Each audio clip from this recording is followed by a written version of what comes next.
दोस्तों नमस्कार, आप सभी का स्वागत है आज की इस क्लास में। इस क्लास में हम आपके लिए लेकर के आए हैं बाल मनोविज्ञान के अंतर्गत जो आपका 30 क्वेश्चन का सिलेबस है, जिसमें बाल विकास, शिक्षण कौशल और जीवन कौशल से प्रश्न आते हैं।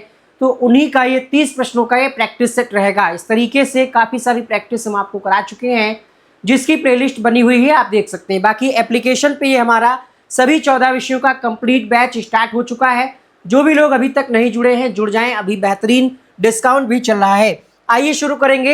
बता दें आज की इस क्लास में आपके बाल मनोविज्ञान, जीवन कौशल और शिक्षण कौशल से 30 प्रश्न हैं टोटल। आपको अपना स्कोर काउंट करते चलना है। गलत वाले क्वेश्चंस जरूर काउंट करिएगा, ताकि आपको ये पता चले कि कितने प्रश्न आपके गलत हो रहे हैं। कुछ नए प्रश्न होंगे और कुछ आपके प्रश्न पढ़े हुए होंगे। आइए स्टार्ट करते हैं आज की इस क्लास को क्वेश्चन नंबर 1 से। पहला प्रश्न है आपके सामने, बाल विकास की किस अवस्था में कल्पना शक्ति एवं भाषा का विकास विशेष रूप से देखा जाता है? शैशवावस्था, बाल्यावस्था, किशोरावस्था, प्रौढ़ावस्था। आपसे प्रश्न में पूछा जा रहा है कि कल्पना शक्ति और भाषा का तीव्र विकास। तो आप जानते हैं जो शैशवावस्था होती है, यहाँ पर बच्चे में तार्किक चिंतन का अभाव होता है। ठीक है, यहाँ पर बच्चा जो है चिंतन नहीं कर पाता है, यानी कल्पना भी यहाँ पर नहीं कर पाएगा। ठीक है, ये बात आपको पता है। तो ये इस प्रश्न का सही जवाब पहला वाला नहीं होगा। यहाँ पर भी बच्चा कल्पना नहीं कर पाएगा, कल्पना शक्ति का अभाव यहाँ पर होता है। तो इस प्रश्न का आंसर आपका क्या जाएगा? ऑप्शन नंबर बी जाएगा। बाल्यावस्था जो है, यहाँ पर बच्चे में तेजी से कल्पना शक्ति और भाषा का तीव्र विकास होता है।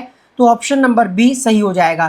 किशोरावस्था की बात करें तो इसमें बहुत ज़्यादा परिवर्तन होते हैं। ठीक है, बच्चे को यहाँ पर समायोजन करना पड़ता है। और स्टेनले हॉल का कथन है कि किशोरावस्था संघर्ष एवं तूफान की अवस्था है। इस प्रश्न के लिए आपका आंसर क्या गया है? ऑप्शन नंबर बी के साथ। क्वेश्चन नंबर 2, भारत में अल्पसंख्यकों को अपनी पसंद के शैक्षणिक संस्थान स्थापित करने, संचालित करने का अधिकार संविधान के किस अनुच्छेद में दिया गया है? ऑप्शन में है आर्टिकल 21 है, आर्टिकल 29 है, आर्टिकल 30 है, अनुच्छेद 45 है। तो आर्टिकल 21 से आप जानते हैं आरटीई एक्ट, आरटीई 2009 के तहत संविधान में एक संशोधन हुआ था। 86वें संविधान संशोधन के द्वारा आर्टिकल 21A जोड़ा गया था, जिसके तहत 6 से 14 वर्ष तक के बच्चों के लिए निःशुल्क शिक्षा का प्रावधान किया गया था। अनुच्छेद 29 जो है ये अल्पसंख्यकों के अधिकारों से संबंधित है, अल्पसंख्यकों के हितों का संरक्षण ये करता है। ठीक है, अल्पसंख्यकों के हितों के संरक्षण से ये संबंधित है। और यहाँ पर अनुच्छेद जो 30 है, आर्टिकल 30 जो है, ऑप्शन नंबर यहाँ पर सी सही हो जाएगा। आर्टिकल जो 30 है ये अपनी पसंद के शैक्षणिक संस्थान को स्थापित करने और संचालित करने की बात करता है। तो यहाँ पर आप सबका उत्तर जाएगा ऑप्शन नंबर ए के साथ। थोड़ा सा फ्लैक्चुएट हो रहा है ये, 1 मिनट दीजिएगा। क्वेश्चन नंबर 2 आपका हो चुका है और इसका आंसर हो जाएगा आपका ऑप्शन नंबर, कौन सा ऑप्शन नंबर आप कहेंगे? सी के साथ हो जाएगा। चलिए कोई बात नहीं, आगे बढ़ते हैं अगले प्रश्न के लिए। और प्रश्न संख्या 3 है, स्थूल गतिक कौशल का उदाहरण कौन सा है या किससे संबंधित है? 2 प्रश्न आप पढ़ते हैं। एक प्रश्न आपसे पूछता है सूक्ष्म गतिक कौशल, एक पूछता है स्थूल गतिक कौशल। सूक्ष्म गतिक कौशल क्या होते हैं? जहां पर आपकी छोटी छोटी मांसपेशियां एक्टिव हो। जैसे आप बटन लगाते हैं तो बस 2 उंगली का काम है, ऐसे आपने किया, बटन लगा लिया फटाक से, या सुई में धागा डालना हो। लेकिन जब बात आती है स्थूल गतिक कौशल की, तो वहां पर आपकी बड़ी मांसपेशियां एक्टिव होती हैं, बड़ी मांसपेशियों से संबंधित गतिविधियां होती हैं। यहां पर आपसे एग्जाम्पल पूछता है तो लिख सकते हैं आप सुई में धागा डालना, सुई में धागा डालना, शर्ट की बटन लगाना। ये प्रश्न आपसे पूछे गए हैं, शर्ट की बटन लगाना। स्थूल गतिक कौशल में आपकी बड़ी मांसपेशियां एक्टिव हो जाएंगी, जैसे नृत्य करना, डांस करना जिसको आप कह सकते हैं, तैरना, ठीक है, कूदना, उछलना, जहां पर आपकी बड़ी मांसपेशियां एक्टिव हो। तो ये आपका उत्तर हो जाएगा यहाँ पर ऑप्शन नंबर बी के साथ। क्वेश्चन नंबर 4 देखिएगा, भारत में उच्च शिक्षा के विकास के लिए विश्वविद्यालय अनुदान आयोग यानी यूजीसी की स्थापना कब की गई? और इससे संबंधित आयोग को हम क्या कहते हैं? इससे संबंधित जो आयोग है उसको हम कहते हैं राधा कृष्णन आयोग। राधा कृष्णन आयोग जो है इसी से संबंधित है, इसी के तहत यूजीसी की स्थापना का प्रावधान किया गया था। इसके अलावा इन्होंने कहा था कि यूनिवर्सिटीज़ में जो कोर्सेज होते हैं उनकी मतलब कम से कम 3 साल के लिए कोर्सेज हो, ठीक है, ऐसा नहीं कि कोई कोर्स स्टार्ट हुआ 1 साल में हो जाए। इसके अलावा इन्होंने जो शैक्षिक कार्य दिवस होते हैं उनकी संख्या भी कहा कि कम से कम 180 दिन कक्षाएं चलनी चाहिए परीक्षाओं को छोड़ करके। इसके अलावा आपसे पूछता है कि भारत में उच्च शिक्षा से संबंधित कौन सा आयोग है, तो राधाकृष्णन आयोग आप ध्यान रखिएगा। पूछा जा रहा है यूजीसी की स्थापना किस वर्ष हुई, प्रश्न संख्या 4, तो आप उत्तर करिएगा 1953। आप लोग हमें कमेंट बॉक्स में बताइएगा कि राधाकृष्णन आयोग का संबंध किस ईयर से है। हमने आपको सभी आयोग पढ़ाए हैं, कमेंट करके बताइएगा। 5वां प्रश्न है यौन परिपक्वता में मुख्यतः किस अंतःस्रावी ग्रंथि का महत्वपूर्ण योगदान होता है। ऑप्शन में है पीयूष ग्रंथि, थायराइड ग्रंथि, अधिवृक्क ग्रंथि, अग्न्याशय। Question number 5। 5वें प्रश्न की हम बात करें तो यौन परिपक्वता में मेन जो है यहाँ पर पीयूष ग्रंथि, और इसी के अंतर्गत अगर हम बात करें, अगर ये ऑप्शन नहीं होगा तो आपको डायरेक्ट ऑप्शन मिलेगा जनन ग्रंथियों का रोल रहता है, ठीक है, जिसकी वजह से आवाज का भारीपन पुरुषों में यानी बालकों में, और महिलाओं का यानी कह सकते हैं, महिलाओं कहना गलत होगा, बालिकाओं की आवाज़ पतली हो जाती है, और बहुत सारे तमाम बदलाव इसी ग्रंथि की वजह से होते हैं। अगला प्रश्न है पलायन किस प्रकार की मूल प्रवृत्ति से संबंधित है। तो मूल प्रवृत्तियां क्या होती हैं, कुछ ऐसे व्यवहार जो बच्चे में जन्म से पाए जाते हैं उनको मूल प्रवृत्ति कहते हैं। इस संबंध में मैकडूगल का आप सिद्धांत पढ़ते हैं। मैकडूगल ने मूल प्रवृत्तियों का सिद्धांत दिया जिसमें मूल प्रवृत्तियां कितनी बताई, 14 बताई, ठीक है। एक और महान मनोवैज्ञानिक थे फ्रायड। फ्रायड ने मूल प्रवृत्तियों की संख्या सिर्फ 2 बताई है, जन्म और मृत्यु।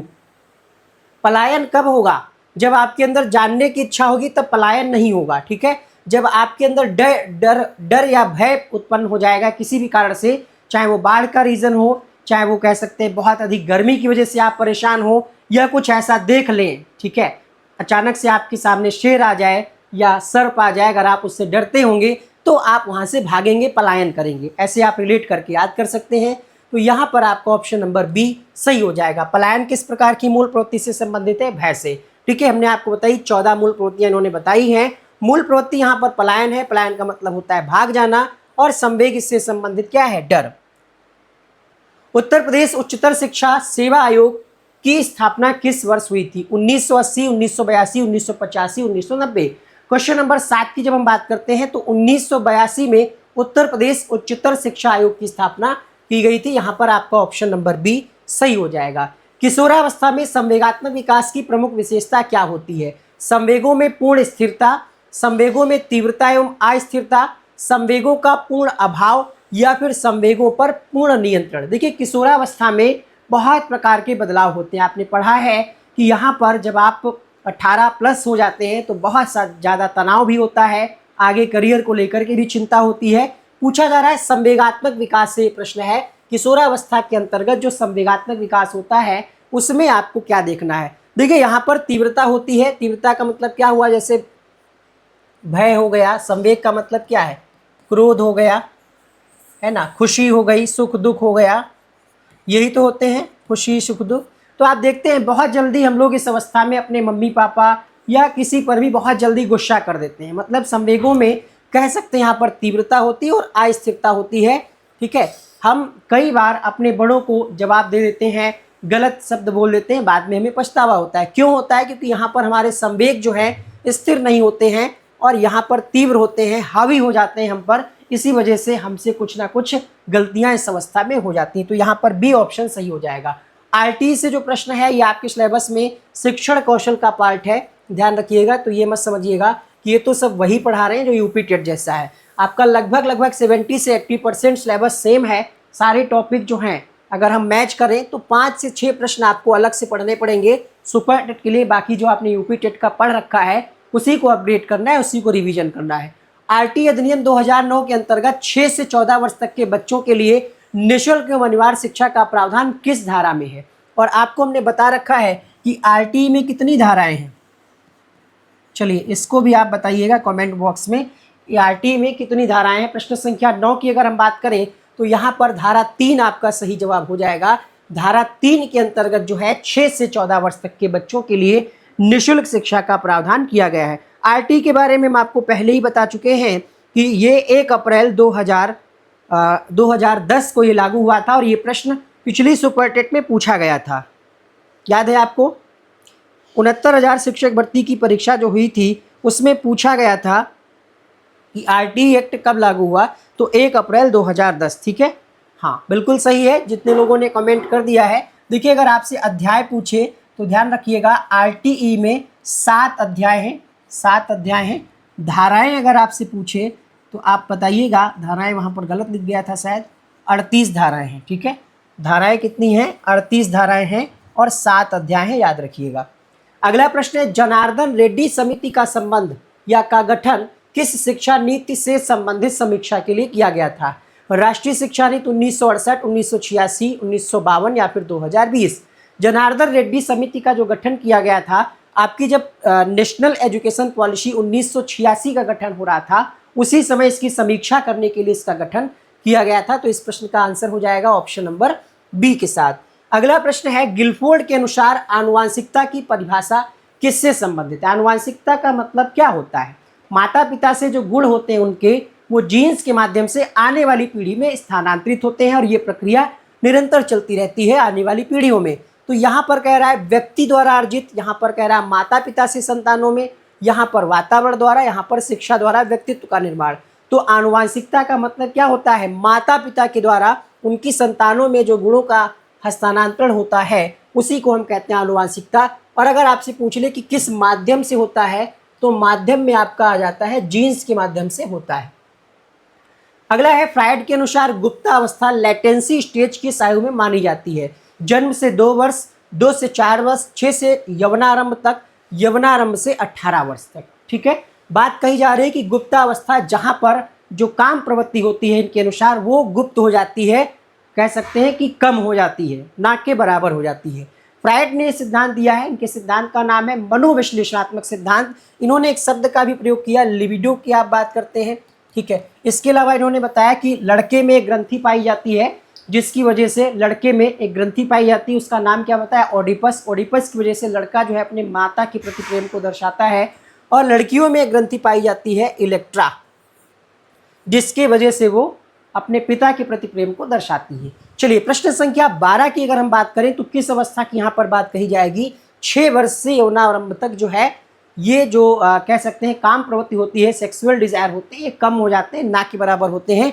लेकिन जैसे ही यौनारंभ होता है फिर यहाँ पर ये इच्छाएं बढ़ जाती हैं। फ्रायड ने जो सिद्धांत दिया है वहाँ पर आप पढ़ते हैं इड ईगो सुपर ईगो का कॉन्सेप्ट, जिसमें इदम का मतलब क्या होता है, इड का मतलब क्या होता है? ये मानव मन का अचेतन भाग होता है। ठीक है, ये क्या होता है? अचेतन भाग होता है, ध्यान रखिएगा आप। और ये आनंद के सिद्धांत पर आधारित है, अधूरी इच्छाओं का भंडारगृह है, ये सुख के सिद्धांत पर आधारित है। ठीक है, और हम बात करें अगर अहम की, तो अहम के मतलब होता है ईगो, ये वास्तविकता के सिद्धांत पर आधारित है। ये जो इच्छाएं हमारी होती हैं उनको वास्तविक दुनिया के अनुसार पूरा करने का प्रयास करता है। इदम और परमहम के बीच मध्यस्थता करता है, लेकिन इसमें इच्छाएं जो है भंडार नहीं होती हैं। परमहम का है, ये बिल्कुल समझ लीजिए कि आदमी में, व्यक्ति में सही और गलत का अच्छे से विकास हो जाता है और ये समाज के नियमों और आदर्शों पर आधारित है, नैतिकता के सिद्धांत पर काम करता है, गलत काम को करने से रोकता है। बात करें अगर हम फ्रायड के मनोलैंगिक विकास के सिद्धांत के अनुसार, तो गुप्तावस्था जो है ये 6 वर्ष से स्टार्ट हो जाती है और यौनारंभ तक यानी 12 वर्ष तक मानी जाती है। इसमें जो है यौन ऊर्जा सुप्त या शांत रहती है। अगला प्रश्न है, यहाँ पर देख सकते हैं आप, ये हम आपको बता ही चुके हैं। व्यक्तित्व के प्रकारों का अंतर्मुखी और बहिर्मुखी रूप में वर्गीकरण किस मनोवैज्ञानिक ने किया है? Sigmund Freud, Carl Jung, Alfred Adler या फिर गॉर्डन आलपोर्ट? क्वेश्चन नंबर 13 की बात करेंगे तो यहाँ पर हो जाएगा अंतर्मुखी, बहिर्मुखी और उभयमुखी की बात किसने की है? यूंग का ये वर्गीकरण है व्यक्तित्व वाला। तो यहाँ पर आपका ऑप्शन नंबर बी सही हो जाएगा। पावलाव के प्रयोगों में लार श्राव की प्रतिक्रिया मुख्यतः किस ग्रंथि से संबंधित थी? थायराइड ग्रंथि, पीयूष ग्रंथि, लार ग्रंथि या फिर अधिवृक्क ग्रंथि? पावलाव के बारे में हम आपको शॉर्ट में बता दें, रूसी एक शरीर क्रिया वैज्ञानिक थे, ये कोई मनोवैज्ञानिक नहीं थे। 1904 में इन्होंने नोबेल पुरस्कार प्राप्त किया था। किस क्षेत्र में अगर आपसे पूछे तो चिकित्सा के क्षेत्र में इनको मिला था। ठीक है, मनोविज्ञान के क्षेत्र में नहीं मिलता है, चिकित्सा के क्षेत्र में इनको पुरस्कार मिला था। प्रयोग इनका किस पर था? भूखे कुत्ते पर इन्होंने प्रयोग किया था। सिद्धांत का नाम क्या है? तो आप कहेंगे शास्त्रीय अनुबंधन सिद्धांत, और लार ग्रंथ जो है यहाँ पर संबंधित था इनके सिद्धांत में। अगला प्रश्न देखिएगा, शारदा अधिनियम जो है उत्तर प्रदेश का, ये किस उद्देश्य से संबंधित है? उच्च शिक्षा का विस्तार, स्कूल से बाहर बच्चों को चिन्हित कर विद्यालयों में नामांकित कराना, बालिकाओं को उच्च शिक्षा हेतु छात्रवृत्ति स्कॉलरशिप की बात करता है, या फिर डिजिटल प्रशिक्षण देना। वीडियो पसंद आया हो तो लाइक जरूर कीजिएगा। 15 क्वेश्चन आपने पढ़ लिए हैं, कुछ भी अगर आपने नया सीखा हो, बिल्कुल आप नया नहीं पढ़ रहे हैं, हमने आपको बताया कि बहुत सारी चीज़ें आपने यूपी टेट सीटेट की तैयारी करते समय पढ़ा होगा और वैकेंसीज में भी काफ़ी गैप है, तो आप लगातार पढ़ रहे हैं, बहुत ज़्यादा आपको नयापन नहीं मिलेगा, लेकिन रिवीजन आपका होता रहेगा।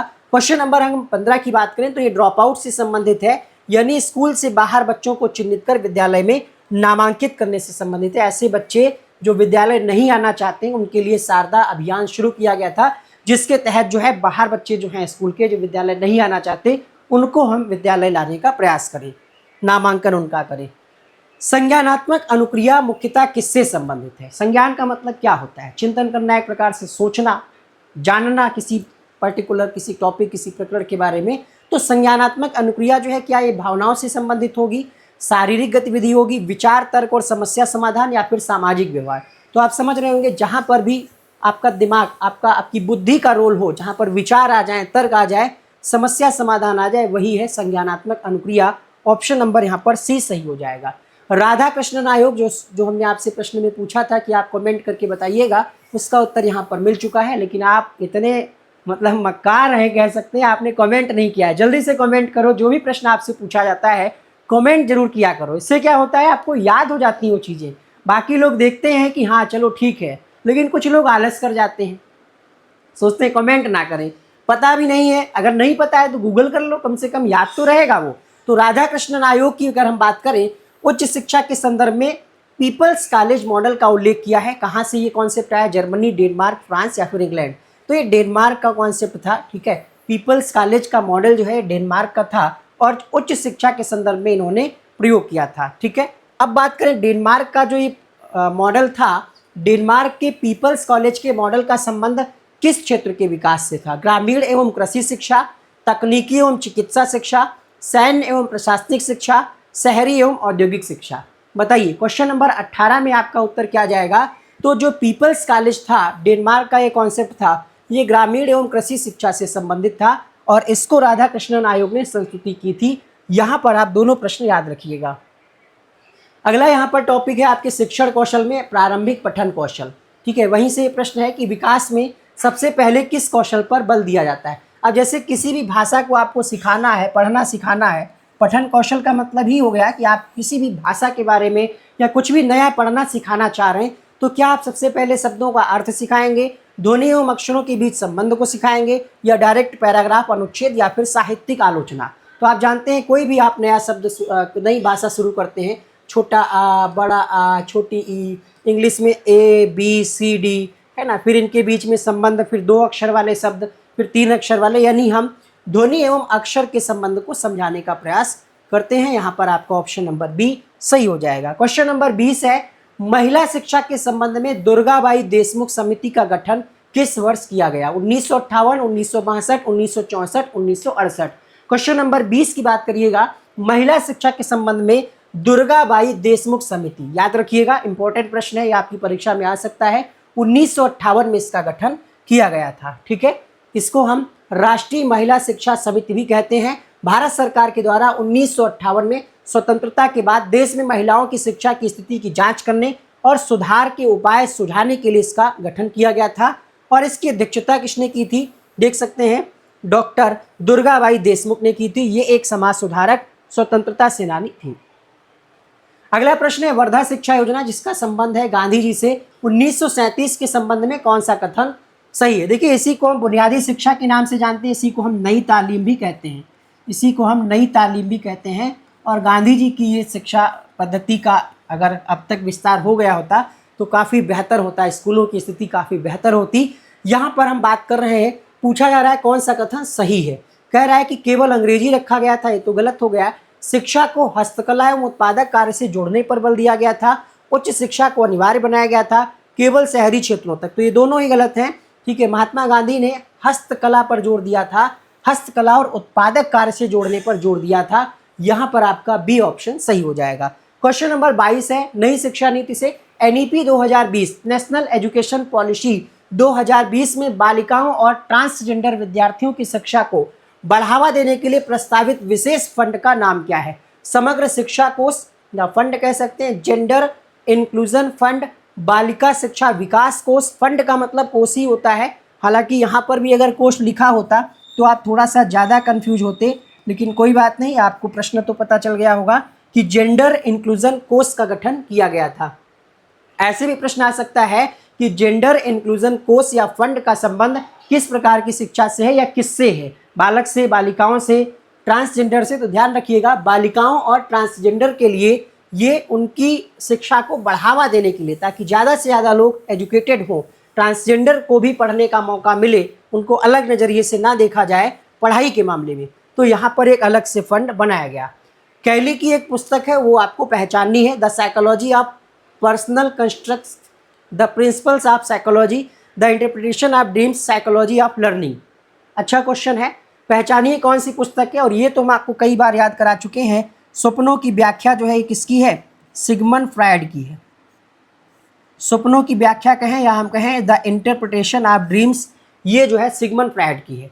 ठीक है, क्वेश्चन नंबर 23 की जब हम बात करते हैं तो आपका उत्तर हो जाता है यहाँ पर पहला option, the psychology of personal constructs जो है ये पुस्तक किसकी है? कैली की है। ठीक है, बुद्धि वाले चैप्टर में आप कैली को पढ़ते हैं, जहाँ पर हार्वर्ड गार्टनर का सिद्धांत है, उनके सहयोगी थे। द प्रिंसिपल ऑफ साइकोलॉजी की बात करें, ये पुस्तक किसकी है? तो आपको याद आ रहा होगा, ये पुस्तक है विलियम जेम्स की। साइकोलॉजी ऑफ लर्निंग किसकी है? तो ये हिलगार्ड की है। चारों पुस्तकों का आप नाम यहाँ पर स्क्रीनशॉट के रूप में ले सकते हैं। आगे बढ़ेंगे, अगले प्रश्न के लिए बात करेंगे। चलिए, बहुत बढ़िया। जीवन कौशल, शिक्षा के 10 मूल जीवन कौशलों की अवधारणा किस संस्था के द्वारा बताए गए हैं? UNESCO, UNICEF, WHO, NCERT. तो डब्ल्यूएचओ ने जीवन कौशल की संख्या 10 बताई है और इनकी एक परिभाषा है। जीवन कौशल क्या है? तो वो है, मतलब जीवन कौशल एक प्रकार का ऐसे कौशल हैं जो आपको समस्याओं से निपटने के लिए, जीवन में जो आपकी लाइफ में जो विभिन्न प्रकार की समस्याएं आती हैं, चुनौतियां आती हैं, उनको निपटने में जो सहायता करते हैं, वही जीवन कौशल है। ये डब्ल्यूएचओ की परिभाषा है। अगला प्रश्न यहाँ पर, मानवीय मूल्यों में निम्नलिखित में से कौन सा मूल्य दूसरों के प्रति सम्मान और उनके कल्याण की भावना को दर्शाता है? ईमानदारी, करुणा, अनुशासन, आत्मनिर्भरता। आत्मनिर्भरता तो अपने बारे में हो गया, ईमानदारी और करुणा और अनुशासन। अनुशासन भी आप दूसरों के बारे में नहीं सोचेंगे, कह रहा है कि दूसरों के प्रति सम्मान और उनके कल्याण। क्वेश्चन नंबर 25 में आपका उत्तर हो जाएगा यहाँ पर करुणा, ऑप्शन नंबर बी हो जाएगा। ठीक है, आंसर करेंगे यहाँ पर हम बी के साथ, कल्याण की भावना को दर्शाता है। तो यहाँ पर आपका उत्तर हो जाएगा ऑप्शन नंबर बी के साथ। काउंट कर रहे हैं ना कितने सही हुए? आपको काउंट करते चलना है, आपको पता चलेगा कि आपका स्कोर क्या है, आपकी तैयारी कैसी है। ठीक है, यहाँ पर आपका उत्तर हो जाएगा करुणा के साथ। आगे बढ़ेंगे क्वेश्चन नंबर 26 के लिए। मूल्यांकन का वह प्रकार जो अधिगम प्रक्रिया के दौरान विद्यार्थियों की प्रगति जानने और सुधारात्मक शिक्षण के लिए किया जाता है, उसको क्या कहते हैं? देखिए क्या कह रहा है, प्रक्रिया के दौरान हो रहा है। ठीक है, साथ साथ हो रहा है। जैसे कोई टीचर कुछ पढ़ा रहा है कक्षा में और बीच बीच में प्रश्न पूछते हुए चल रहा है, तो ये क्या होगा बताइए? संकलनात्मक मूल्यांकन, नैदानिक मूल्यांकन, रचनात्मक मूल्यांकन, मानक संदर्भित। देखिए स्टैंडर्ड का प्रयोग हम लोग नहीं करते हैं, मानक आधारित का प्रयोग हम लोग नहीं करते हैं। तो यहाँ पर इससे मूल्यांकन को हम कहेंगे रचनात्मक मूल्यांकन। ठीक है, कंस्ट्रक्टिविज्म वाला जो होता है, रचनात्मक मूल्यांकन जो है साथ साथ चलता है। इससे हम प्रगति जानते हैं, बच्चे की प्रगति का स्तर क्या है और उसमें हम सुधार कैसे करें, उसके लिए भी इसी के अंतर्गत हम जानते हैं। एक पुस्तक है द प्रोसेस ऑफ एजुकेशन, किसकी है? जीन पियाजे की है, जेरोम ब्रूनर की है, वाइगोत्स्की की है या फिर स्किनर की है? क्वेश्चन नंबर 27 में आपका उत्तर हो जाएगा, ये प्रसिद्ध पुस्तक है किसकी? जेरोम ब्रूनर की है। ब्रूनर ने भी संज्ञानवादी मतलब संज्ञानात्मक विकास का ही सिद्धांत दिया है। जीन पियाजे ने भी कितनी सारी पुस्तकें लिखी हैं? 32 पुस्तकें लिखी हैं। इनके सिद्धांत का नाम है संज्ञानात्मक विकास का सिद्धांत और 4 अवस्थाएं इन्होंने बताई हैं। ठीक है, स्किनर के अनुसार दंड का प्रयोग किस प्रकार के व्यवहार को कम करने के लिए कहता है? स्किनर ने दंड का सिद्धांत दिया है वांछित व्यवहार को कम करने के लिए, तटस्थ व्यवहार, अवांछित व्यवहार, अनुकरणात्मक व्यवहार। अनुकरण वाले व्यवहार को कम करने के लिए दंड क्यों दिया जाएगा? ऐसा व्यवहार जैसे कक्षा में बच्चे पढ़ रहे हैं और शैतानी कर रहे हैं, आपस में लड़ाई झगड़ा कर रहे हैं, मारपीट कर रहे हैं, या जो स्कूल की संपत्ति है उसको नुकसान पहुंचा रहे हैं, टेबल पे कुछ लिख रहे हैं, ब्लैक बोर्ड पे कुछ उल्टा सीधा लिख रहे हैं, अवांछित व्यवहार अगर बच्चा कर रहा है जो उपयुक्त नहीं है, उसको कम करने के लिए दंड का उपयोग किया जाता है। 29वां प्रश्न है एनईपी से। एनईपी के अनुसार परख का संबंध किससे है? शिक्षक प्रशिक्षण से, राष्ट्रीय मूल्यांकन केंद्र से, उच्च शिक्षा वित्त पोषण से, व्यावसायिक शिक्षा से। बताइए, नेशनल एजुकेशन पॉलिसी 2020 में एक शब्द आया था परख। तो परख कार्यक्रम जो है इसका संबंध मूल्यांकन से है, राष्ट्रीय मूल्यांकन केंद्र से है। प्रश्न संख्या 30 लिखिएगा, उससे पहले समझ लीजिए परख का संबंध स्कूली छात्रों के छात्र मूल्यांकन परीक्षा पैटर्न में सुधार और देश भर के विभिन्न शिक्षा बोर्डों के बीच समानता लाने से है। ये एनसीईआरटी के तहत स्थापित एक राष्ट्रीय मूल्यांकन केंद्र है। एनसीईआरटी से एक प्रश्न पढ़ लीजिए, एनसीईआरटी के संबंध में कौन सा कथन गलत है? असत्य कथन का मतलब क्या हुआ? गलत वाला आपको विकल्प देखना है।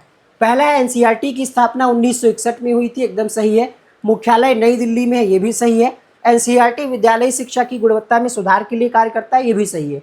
ठीक है, ये संवैधानिक निकाय नहीं है बल्कि एक स्वायत्त संस्था है। ठीक है, इसमें संविधान में ऐसा कोई आर्टिकल नहीं है एनसीईआरटी के संबंध में।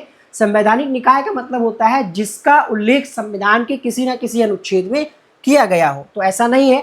एनसीईआरटी एक संवैधानिक निकाय बॉडी नहीं है बल्कि भारत सरकार के शिक्षा मंत्रालय के अंतर्गत एक ऑटोनोमस ऑर्गेनाइजेशन है। इसकी स्थापना 1961 को सोसाइटी पंजीकरण अधिनियम के तहत की गई थी। ठीक है, अगला प्रश्न जो रहेगा आपके लिए रहेगा होमवर्क के रूप में।